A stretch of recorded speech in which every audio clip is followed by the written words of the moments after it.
All right, Shalom. I want to start off by giving our praise, honor, and glory to Yahweh, Ba'ashem Yahushai, Ba'ashem Rakakwadash. I'd like to give double honors unto the apostles and the elders of Great Millstone, who I learned this truth from, and I'd like to say peace and salutations unto the hopefully elect. And today is Monday, December 18th, 2023. Missile Monday, and I have this article from CBS News. So, I'm just going to go into it and bring out a few scriptures. Lord willing, this lesson is edifying and straight to the point. And it says, North Korea launches apparent long-range missile designed to carry nuclear warhead hit U.S. mainland. It says North Korea test launched 2 missiles in the 24 hours leading up to Monday morning U.S. time. The second one, an intercontinental ballistic missile ICBM, theoretically capable of reaching anywhere in the U.S. mainland, according to officials in South Korea and Japan. North Korea didn't immediately confirm any details of its latest launches, but defense officials in South Korea and Japan, both close U.S. allies, said the long-range rocket traveled just over 600 miles before splashing down in the northwest of Tokyo and west of Japan's northern island of Hokkaido, if I said that correctly.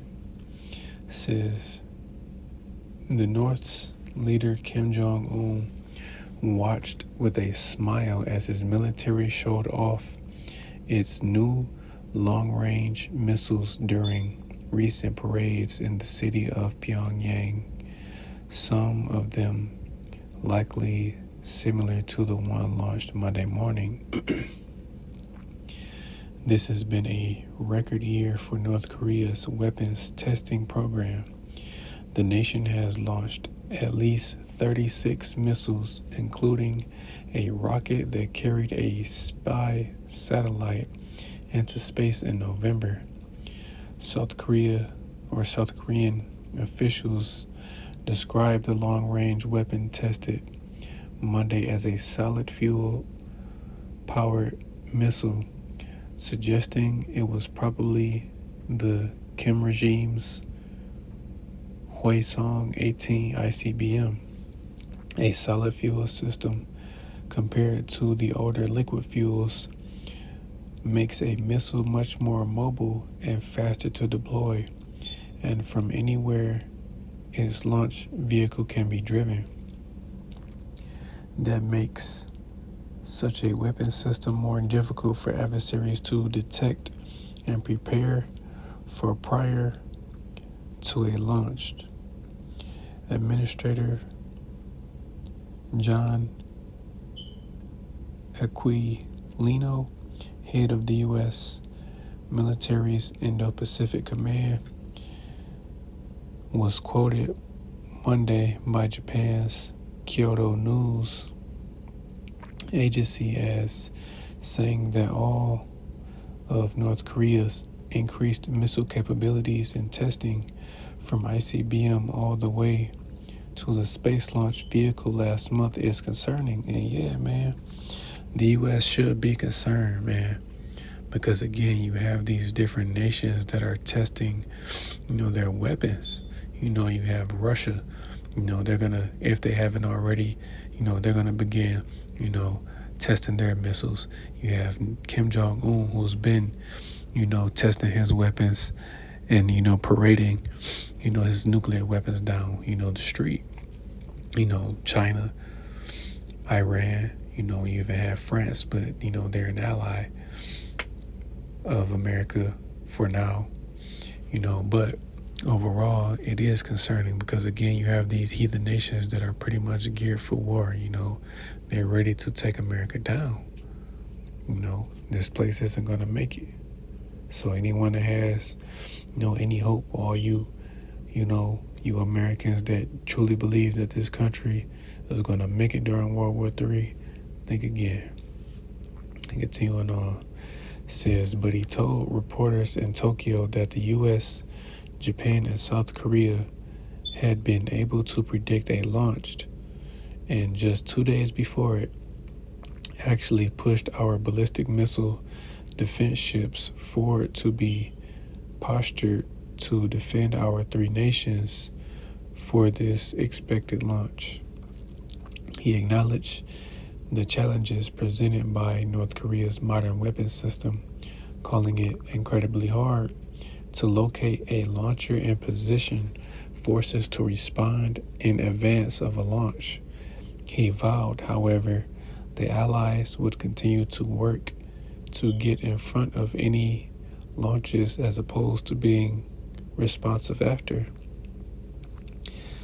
The Hwasong-18, designed to be tipped with a nuclear warhead, has been tested by North Korea previously, and Kim has described it as the most powerful weapon in his country's nuclear arsenal. So again, the Hwasong-18 is, North Korea's most powerful weapon, just like, Russia, has the Satan II, I forget exactly, what kind of hypersonic missile, China has. But again, man, they have these specific weapons that they clearly just said were undetectable, So the U.S. defense system isn't going to be able to stop these weapons, man. No matter what they do, they can try to shoot it down with counter missiles. They can try to, deflect it. None of it is going to work. It's all going to fail. So it says all of North Korea's launches violate United Nations Security Council resolutions that ban missile development by the Kim regime. Kim, however, insists his isolated nation needs to develop its weapons, including its nuclear missiles, to defend against the threat of an attack by the U.S. and its allies. Washington, Seoul, and Tokyo insist the threat to regional peace is from Kim and his military, and they say there is no intention to attack or invade North Korea.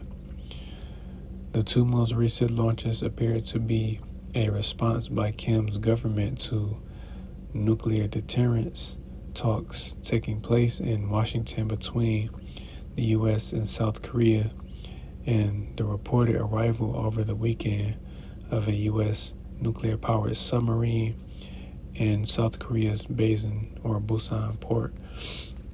See, yeah, man, Kim Jong-un, aka Rocket Man, he's ready, and he ain't playing, man.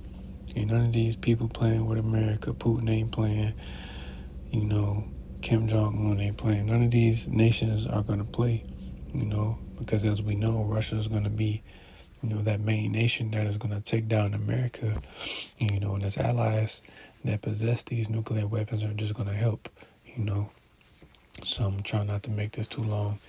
I'm going to start in Isaiah 54 and verse 16. And it says, behold, I have created the smith that bloweth the coals in the fire, and that bringeth forth an instrument for his work. And I have created the waster to destroy. And as always, man, this is talking about those ICBM missiles, man. Because every, this is something that I'm doing every week. You see something, new about some type of nuclear missile development or test that's going on, man. These nations are gearing up for war. This third world war is coming, and nothing is going to be able to stop it, So before I grab what I was going to grab, I'm going to grab this.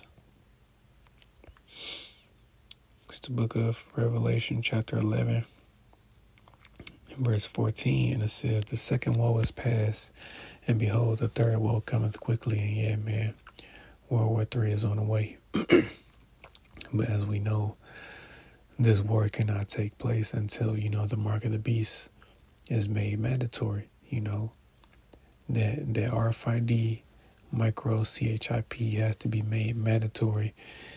And, a good majority of people here in America have to accept it, man.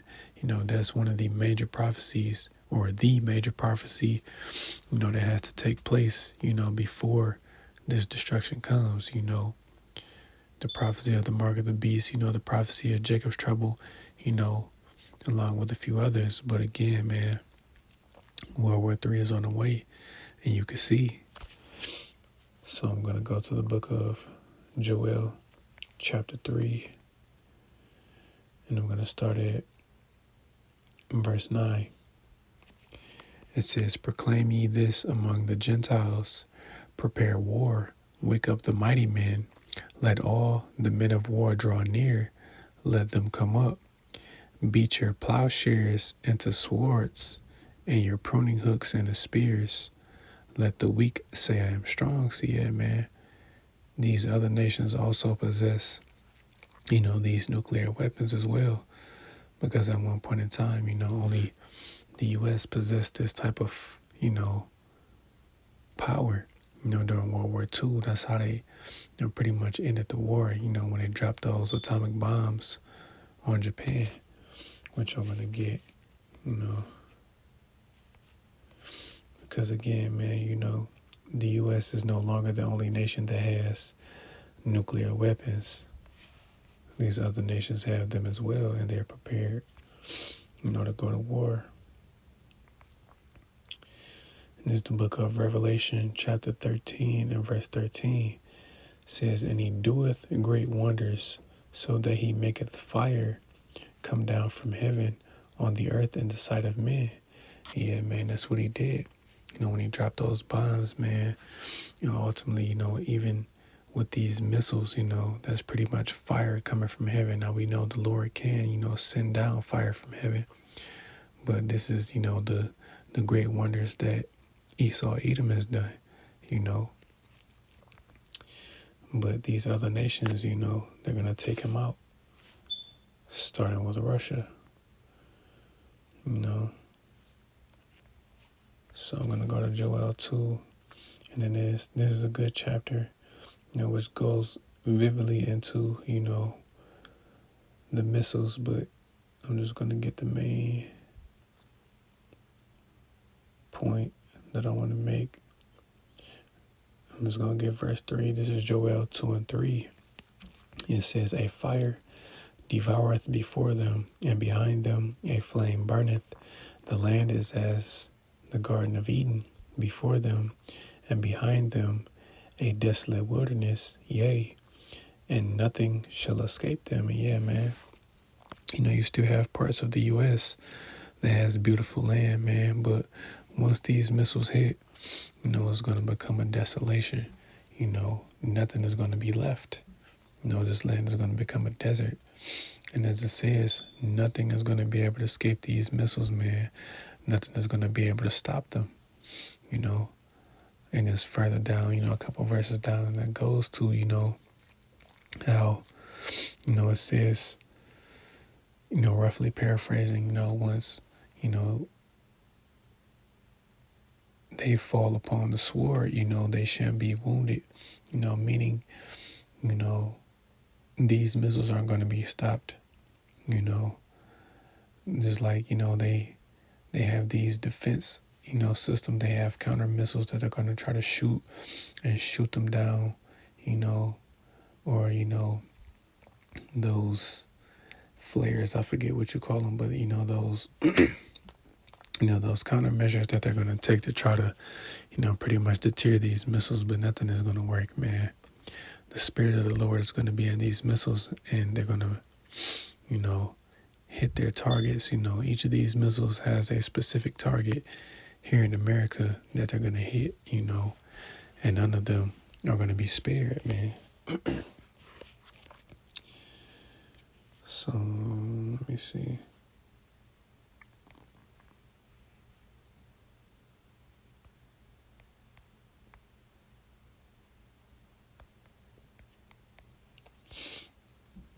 Is the book of Isaiah, chapter 24 and verse 20. Because again, this is what we have to realize too as well, is that, there's going to be millions of warheads that are going to hit this land, man. Because in reality, these weapons truly have the capability of destroying the whole earth. But, you're going to have angels that are pretty much going to stop the angels that are going to hold the earth together, to stop the entire earth from being destroyed. So this is Isaiah 24:20. It says, the earth shall reel to and fro like a drunkard, and shall be removed like a cottage, and the transgression thereof shall be heavy upon it, and it shall fall, and not rise again. So yeah, man, the earth is going to quake, it's going to shake, it's going to be shaken out of its axis. And pretty much, these missiles are going to change, the land masses again, just like when the Lord flooded the earth,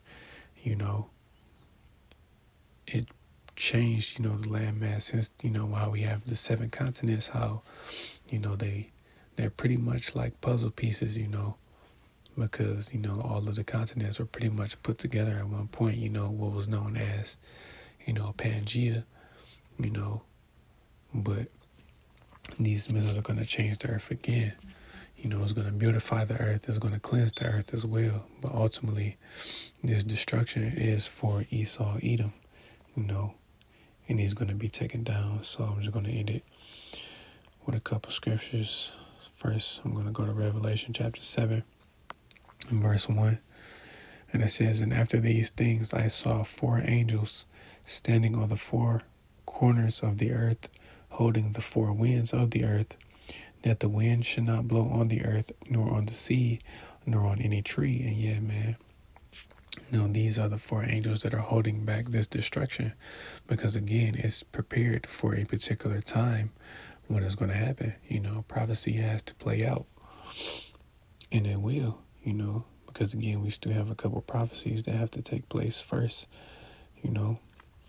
So I'm going to end it on this. This is the book of Revelation chapter 9 and verse 15. And the 4 angels were loosed, which were prepared for an hour and a day and a month and a year, for to slay the third part of men. And you have 3 classes of men. Excuse me, Slakia. You have 3 classes of men. You have the sons of God, which are, the Israelites, the 12 tribes of Israel. The sons of men, which are, the other heathen nations, and the sons of the wicked, which in this time would be Esau, Edom, the so-called white men, the Edomites, they're the wicked. And this destruction is for them. Now you will have,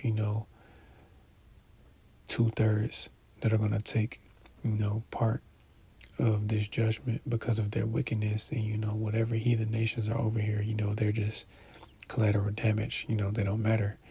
They're going to die regardless. But, this judgment that the Lord is going to bring on this place, America, a.k.a. Babylon the Great, is primarily for Esau, In verse 16, and the number of the army of the horsemen were 200,000, and I heard the number of them. See, man, an innumerable amount of nuclear warheads are going to pelt this land, man. You do have, certain places around the world that are going to get hit, but, only America is going to be left completely desolate, after this war, So that's pretty much it, for this one, Lord willing. This lesson was edifying. I want to give all praise, honor, and glory due to Yahweh, Bashim Yahushai, Bashim Rakakwadash. I'd like to give double honors unto the apostles and the orders of Great Millstone, who I learned this truth from. And I'd like to say peace and salutations unto the hopefully elect. Till the next time I say Shalom.